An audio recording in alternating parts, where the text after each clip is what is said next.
Hi, my name is Sarah Weiss, and I will be talking about She Walks in Beauty by George Gordon Byron. She walks in beauty, like the night of cloudless climes and starry skies.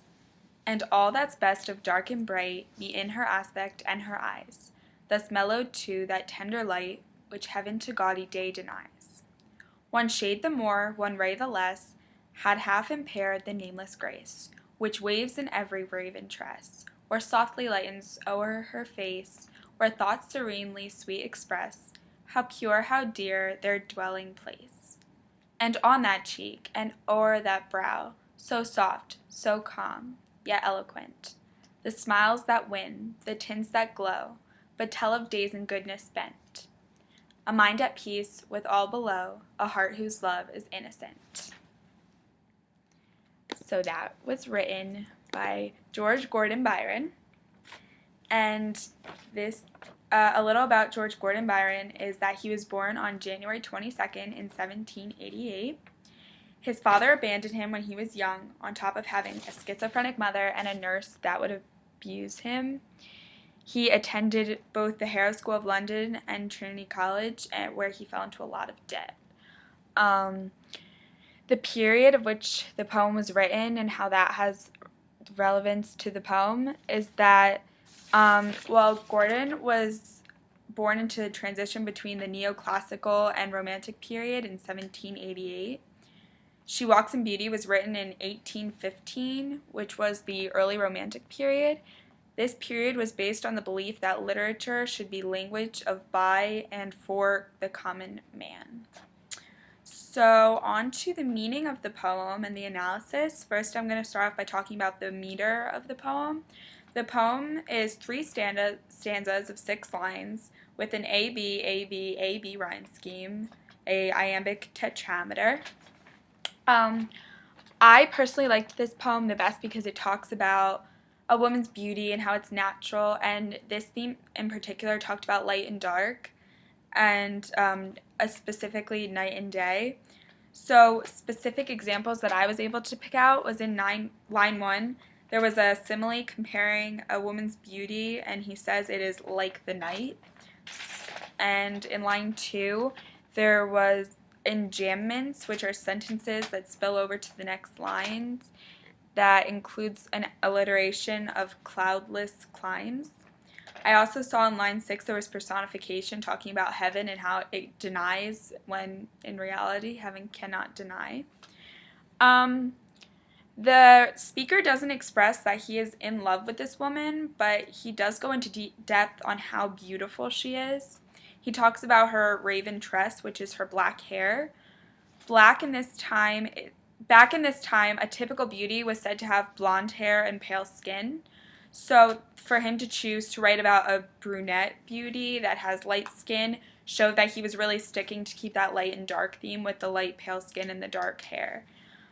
He also talked a lot about her inner beauty and her outer beauty, which I found was interesting. So he wasn't just talking about her physical aspects, he was talking about the pureness and the kindness of her. For me personally, I got the picture that she's the radiance or brightness that walks through a dark beauty. My name is Brianna Williams, and I'll be reciting Shall I Compare Thee to a Summer's Day by William Shakespeare. Shall I compare thee to a summer's day? Thou art more lovely and more temperate. Rough winds do shake the darling buds of May, and summer's lease hath all too short a date. Sometime too hot the eye of heaven shines, and often is its gold complexion dimmed. And every fair from fair sometime declines, by chance, or nature's changing course untrimmed. But thy eternal summer shall not fade, nor lose possession of that fair thou owest, nor shall death brag thou wanderest in his shade, when in eternal lines to time thou growest. So long as men can breathe, or eyes can see, so long's this, and this gives life to thee. So William Shakespeare, he was born in 1564, which means he lived in the Renaissance time period leading up to the Restoration time period. As the son of a prominent citizen, he was allowed to pursue and excel at his passion of writing. It's pretty ironic that the first written record of his life is his marriage to Anne Hathaway, and he's also a very romantic writer. So, Sonnet 18, Shall I Compare Thee, was published in 1609 and strongly reflects the common literary styles seen in the time period.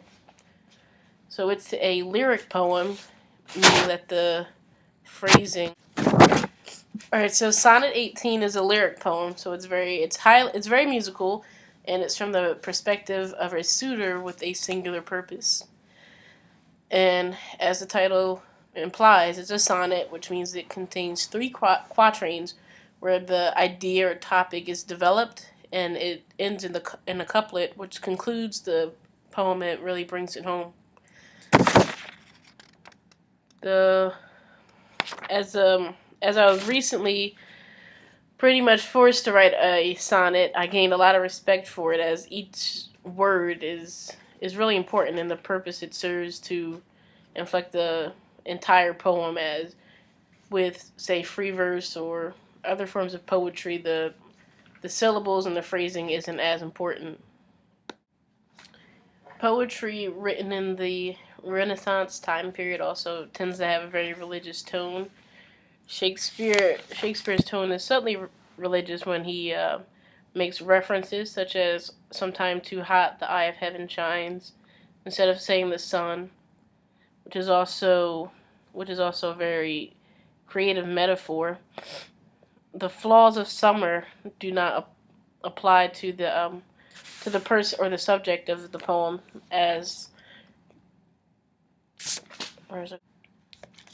unlike other poems that we've studied, Shakespeare doesn't directly reference a